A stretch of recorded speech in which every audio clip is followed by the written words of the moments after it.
et nous avons toujours voulu que les emballages plastiques à usage unique soient réglementés en Guinée et que le gouvernement ou les décideurs qui se sont succédés puissent prendre la situation environnementale à bras le corps. Si aujourd'hui on parvient à avoir un décret dans ce sens, un décret qui nous donne la possibilité de pouvoir sanctionner et de pouvoir interdire la production, la commercialisation de ces emballages plastiques à usage unique, c'est une décision salutaire et nous l'avons accueilli à Guinée Écologie avec joie et surtout avec le sentiment de dire que notre combat est en train d'être entendu et notre combat est en train d'avoir son impact sur les décideurs, sur la population, mais également sur toutes les parties prenantes. Alors, prendre la décision seulement ne suffit pas. Est-ce que, pour vous, qu'est-ce qui doit être fait pour un peu appliquer cette décision sur le terrain? Oui, vous savez, tout décret, entre sa promulgation ou en tout cas sa publication et son application, il y a un temps qu'il faut observer. Et ce décret, il y a 6 mois qui doit être observé.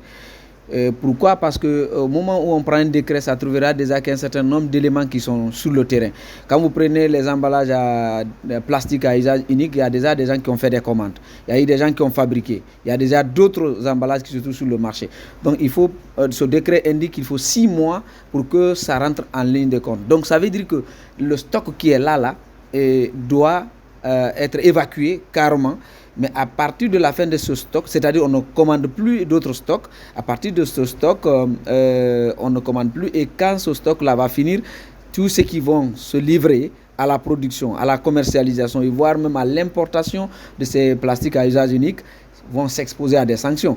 Et donc, ce qui doit être fait, comme vous l'avez dit, il ne s'agit pas de prendre un décret, il ne s'agit pas d'écrire les choses, les textes, mais il s'agit de les appliquer. Ce qui doit être fait, il faudrait que les autorités puissent suivre. Et nous, de notre côté, Guinée Écologie, nous allons suivre. Nous allons continuer à sensibiliser, nous allons continuer à informer, nous allons continuer à faire le lobbying, nous allons continuer à œuvrer avec le ministère de l'Environnement, comme nous l'avons toujours fait, pour que ce décret puisse aboutir vraiment à ce que nous avons toujours souhaité, c'est-à-dire déchets plastiques zéro à Conakry, voire même en Guinée, pour que nous puissions nous en sortir et que nous essayons de nous épargner de cette situation de la dégradation et la pollution de l'environnement. Et comment vous jugez le délai? 6 mois, pour vous, c'est suffisant? 6 mois, pour moi, c'est raisonnable.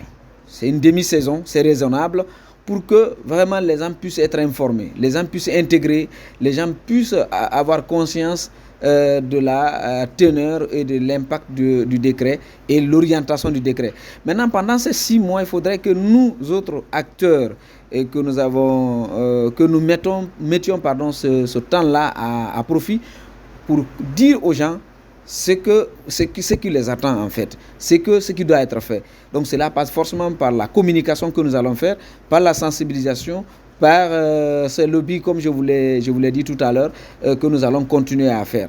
Mais là aussi, il faudrait qu'on essaie de mettre en contribution tous les acteurs concernés. Vous savez, les décideurs, on peut décider, mais c'est la population c'est sur la population que ça doit être appliqué. Et c'est cette même population qui fait quand même, qui consomme ces déchets, ces emballages plastiques. Donc, les chefs de quartier, les chefs secteurs, les chefs de carré, et voire même les leaders d'opinion, les leaders religieux, les élus locaux doivent se donner la main. Et nous allons partir vers ces gens-là pour leur dire, vous avez votre rôle à jouer. Nous avons joué un rôle, faire le lobbying, écrire les textes et envoyer, faire les propositions pour que le décret soit pris. Quand c'est pris, il faudrait que nous essayons tous se battre pour que son application soit effective sur le terrain. Donc l'ensemble de ces acteurs dont je viens de citer, nous devons travailler main dans la main pour que les gens puissent conscientiser et comprendre que l'enjeu n'est pas seulement d'un seul côté, l'enjeu est pour tout le monde.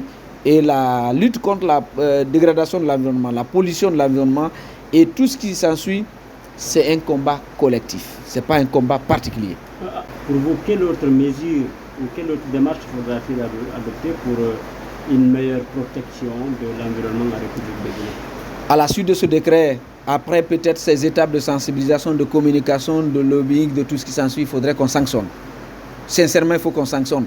Parce que en Guinée, on a quand même cette tendance de mettre de très beaux textes, mais leur applicabilité devient de plus en plus rude sur le terrain. Il faudrait qu'on sanctionne, il faudrait qu'on mette les moyens, que ce soit les moyens humains, les moyens financiers, les moyens matériels à profit pour que vraiment ce décret puisse être appliqué sur le terrain. Mais il faut qu'on sanctionne. Chapitre 3, article 8 de ce décret dit quoi? Il y a des sanctions administratives qui sont envisagées. Toute personne qui va se livrer, par exemple, au jet ou à l'éparpillement de ces déchets plastiques dans la rue, ou la production de ces déchets plastiques et de ces emballages plastiques, si on vous prend, vous êtes exposé à une sanction administrative et à des amendes. Sauf que le décret n'a pas précisé d'abord l'amende qui doit suivre. Mais c'est le ministère de l'Environnement qui est censé de suivre l'ensemble de ces sanctions et les services techniques et tout ce qui s'ensuit, comme l'ANASP et ainsi de suite. Donc, il y a cette partie qui est prévue dans son article 8, la sanction administrative. Et si il est même indiqué aussi que s'il y a des sanctions et que la personne paie ces amendes, ça doit être versé au fonds du capital naturel de l'environnement. Donc ça veut dire que tout simplement, il y a quand même des choses qui sont prévues. Donc il ne s'agit pas de prévoir, je le dis, mais il faudrait qu'on applique. Donc il faudrait que la sanction puisse suivre. Quel sera l'impact direct de ce décret sur les femmes? Nous savons tous que les femmes utilisent les sachets plastiques pour aller au marché. Donc, disons peut-être que c'est à 90% dans leur quotidien. Comment est-ce qu'elles vont pouvoir maintenant faire ces activités sans sachets plastiques? Je suis très ravi pour cette question parce que c'est une couche quand même souvent qu'on pense que c'est une couche marginalisée. Mais c'est une couche qui est au centre de toutes nos préoccupations, qui est au centre de tout ce qui cette problématique de protection de l'environnement. Son impact direct sur les femmes, je sais qu'elles vont se plaindre. Ça il ne faut pas se leurrer. Elles vont se plaindre, mais il faudrait qu'on pense à cette couche, qu'on dise à ces femmes, ce que vous êtes en train d'utiliser, ces plastiques-là, ne sont pas bons pour vous-même. Parce que les femmes, souvent, elles sont les plus vulnérables. Comment? Elles sont exposées à 2 facteurs. Premier facteur, quand un enfant tombe malade par le fait de la pollution de l'environnement, c'est la maman qui est beaucoup plus préoccupée.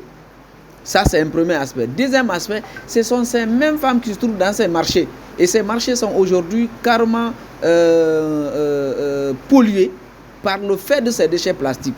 Donc, elles sont directement touchées. Donc, le mieux, c'est d'aller vers ces femmes pour leur dire ce que vous êtes en train de faire ou ce que vous êtes en train d'utiliser n'est pas bon pour vous. Mais je sais que ça va être un impact sur elles avant qu'elles ne comprennent. Maintenant, à ce niveau, qu'est-ce qu'il faut envisager? Il faut envisager, par exemple, des paniers biodégradables ou des paniers réutilisables plusieurs fois. Parce que dans les autres pays, on voit, il y a des paniers qu'on peut réutiliser plusieurs fois. Il y a les sacs biodégradables qu'on utilise plusieurs fois. Donc, il faut qu'on essaie de conseiller ces femmes-là ou faire la promotion de ces sacs biodégradables, mais réutilisables plusieurs fois pour ces femmes-là.